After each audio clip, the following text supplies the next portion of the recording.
పేరు డాక్టర్ రాచకొండ జానబాబు స్థానికుడిని.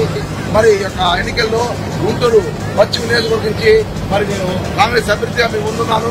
హస్తం గుర్తుతో ఓటేసి మరి కాంగ్రెస్ పార్టీని గెలిపించుకుందాం, హస్తానికి ఆదరించవలసిందిగా మనం చేస్తూ